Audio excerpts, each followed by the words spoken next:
Olá! Hoje a gente vai mergulhar numa história que é o coração da fé de uma nação inteira, a história de Nossa Senhora Aparecida.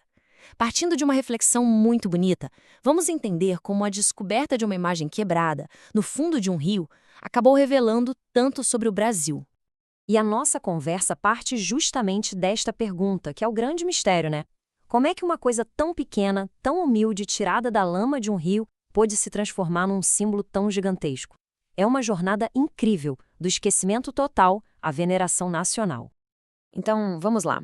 Vamos voltar no tempo. A gente está em outubro de 1717, na região de Itaguaçu, no Rio Paraíba. E o que era para ser só mais um dia de trabalho, para alguns pescadores, bom, estava prestes a virar algo completamente diferente.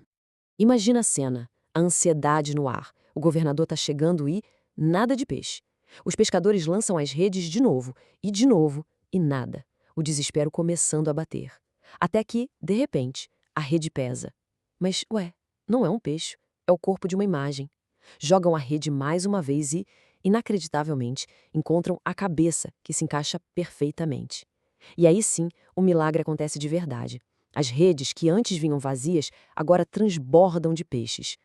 E esses três homens, o João Alves, o Domingos Garcia e o Felipe Pedroso, diante daquela cena inexplicável, deram à imagem o nome mais simples, mais direto que eles podiam pensar: Aparecida. Simples assim, porque para eles ela simplesmente apareceu, ali, no meio da rede. Só que esse nome, Aparecida, que nasceu ali na simplicidade do momento, nossa, ele carrega um significado teológico muito mais profundo. Vamos avançar um pouco para ver como essa história se desdobra. É que Aparecida é a descrição perfeita da própria Virgem Maria, né? Ela não surge com alarde, com trombetas. Não, ela aparece com uma descrição infinita, vinda desse rio sinuoso e barrento da história humana. Ela não é uma semideusa distante, ela é uma de nós, uma criatura humana tirada das águas da nossa própria existência. E aqui tem uma reflexão bem interessante. Pensa só. Se aqueles pescadores pudessem ter perguntado para a imagem: Ei, quem é você? O que será que eles teriam ouvido? Provavelmente um grande silêncio. Mas, nesse silêncio, ela teria pedido para a igreja responder por ela. E que resposta, hein? A resposta da igreja vem de 2000 anos de fé, de tradição, de reflexão sobre as escrituras. É como se fosse uma cascata de títulos, sabe? Cada um revelando um pedacinho da identidade daquela figura. Bom, o ponto de partida é o mais fundamental de todos: Mãe de Deus. Em grego, Theotokos. E isso não é só um detalhe, é a raiz de tudo o que ela é. A maternidade divina é o centro de todo o mistério dela, o que a torna absolutamente única em toda a criação. E justamente por ter sido escolhida para uma missão tão incrível, a fé entende o próximo título, a Imaculada Conceição. Pelo fato de que ela seria a mãe de Deus, ela foi preservada de qualquer mancha de pecado. O mal nunca chegou perto dela. Nem a sombra do mal a tocou. Tem uma frase do escritor Jorges Bernanos que é de uma beleza poética que resume tudo isso de forma impressionante. Ele a chamou de a menina mais jovem do que o pecado. Puxa, que definição!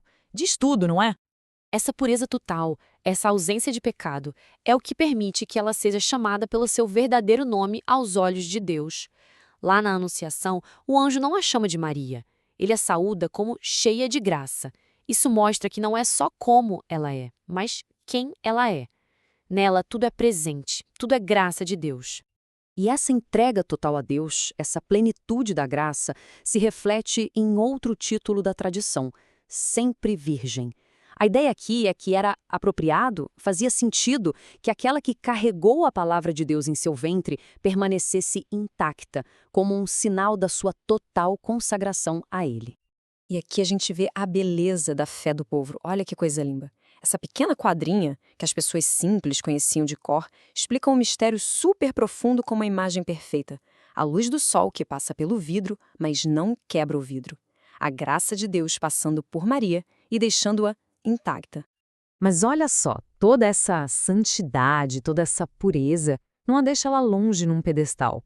Pelo contrário, isso aproxima da nossa dor, da dor humana.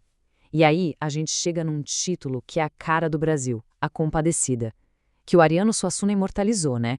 E o nome tem um sentido duplo. Ela padece com o filho na cruz E ao mesmo tempo ela tem compaixão por todos nós, por quem ele sofreu.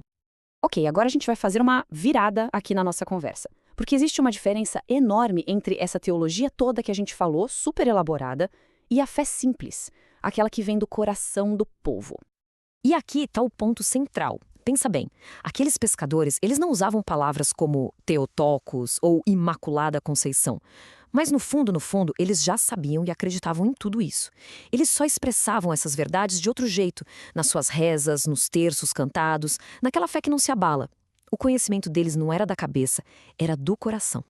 E aí, imagina se chegasse alguém com aquela arrogância de quem acha que sabe tudo e dissesse para eles que a fé deles era só uma invenção para oprimir. Ah, com certeza eles responderiam com a sabedoria que só o povo tem. Olha, não ofenda, não humilhe a gente, não use o nome do pobre para roubar do pobre a maior riqueza que ele tem, que é a fé. Para a gente fechar, tem uma história que amarra tudo isso de um jeito perfeito. É uma metáfora muito simples, mas muito poderosa, sobre esperança e misericórdia. Era uma vez, numa cidadezinha, uma senhora chamada Dona Maria. Um dos filhos dela a ofendeu muito, muito mesmo, e depois sumiu no mundo, foi embora e nunca mais deu notícia. E a partir desse dia, a Dona Maria fez uma coisa extraordinária. Ela simplesmente parou de trancar a porta de casa. Durante anos, anos a fio, de dia ou de noite, a porta ficava sempre destrancada. Os vizinhos, claro, ficavam preocupados.